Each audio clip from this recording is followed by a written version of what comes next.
अब हम पढ़ते हैं फेरीमैग्नेटिक मटेरियल्स। फेरीमैग्नेटिक मटेरियल्स भी फेरोमैग्नेटिक मटेरियल्स का ही एक पार्ट है। इसमें क्या होता है, in ferrimagnetic materials the dipole in domains are in anti parallel alignment but their magnitude are unequal and the spontaneous magnetization is not equal to zero. मतलब क्या होता है, एक फेरीमैग्नेटिक मटेरियल को अगर हम नेचुरली ऑब्जर्व करेंगे तो इसके हम अगर एक डोमेन को देखेंगे तो इसमें क्या होता है, इसके जो डाइपोल्स होते हैं वो एंटी पैरेलल डायरेक्शन में अलाइन होता है, साथ ही साथ इनके डाइपोल्स का जो मैग्नीट्यूड होता है वो अनइक्वल होता है। किसी का मैग्नीट्यूड ज्यादा होता है तो किसी का कम मैग्नीट्यूड होता है।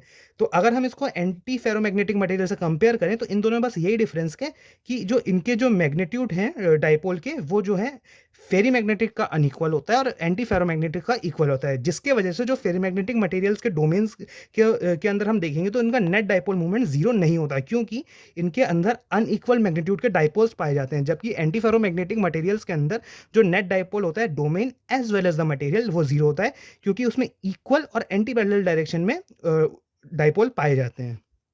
अब देखिए, अगर हम एक फेरी मैग्नेटिक मटेरियल को एक्सटर्नल मैग्नेटिक फील्ड में रखेंगे तो इनके जो डाइपोल हैं वो मैग्नेटिक फील्ड लाइन के डायरेक्शन में अलाइन हो जाएंगे। लेकिन इसके में अब एक बात ध्यान देने वाली है, इसके जो डाइपोल होते हैं वो अनइक्वल होते हैं, मतलब कुछ छोटे होते हैं तो कुछ बड़े होते हैं। तो इसमें हमें थोड़ा कम मैग्नेटिक फील्ड्स लगाने से भी ये जो है वो एक डायरेक्शन में अलाइन हो जाएंगे। तो इसकी जो ससेप्टिबिलिटी होती है वो पॉजिटिव होती है और मीडियम मैग्नीट्यूड की होती है। लेकिन जो एंटी फेरोमैग्नेटिक मटेरियल था उसकी ससेप्टिबिलिटी पॉजिटिव थी और स्मॉल थी। लेकिन इसकी मीडियम इसलिए है क्योंकि ये जो अनइक्वल डाइपोल मूवमेंट है इनके हर एक डोमेन में, जिसके वजह से जो छोटे वाले डाइपोल हैं इनको इनमें हम कम इंटेंसिटी की अगर हम मैग्नेटिक फील्ड भी लगाएं तब भी ये एक डायरेक्शन में अलाइन हो जाएंगे। लेकिन जो एंटी फेरोमैग्नेटिक मटेरियल थे उनमें तो सभी के सभी सेम मैग्नीट्यूड के थे, सभी के सभी मतलब लगभग बड़े थे।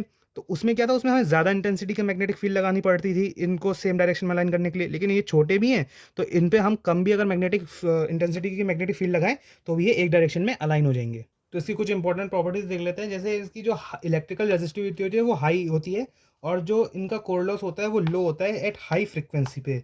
इसके एग्जांपल्स हैं मैग्नेटाइट और compound of two metallic oxides. Thank you.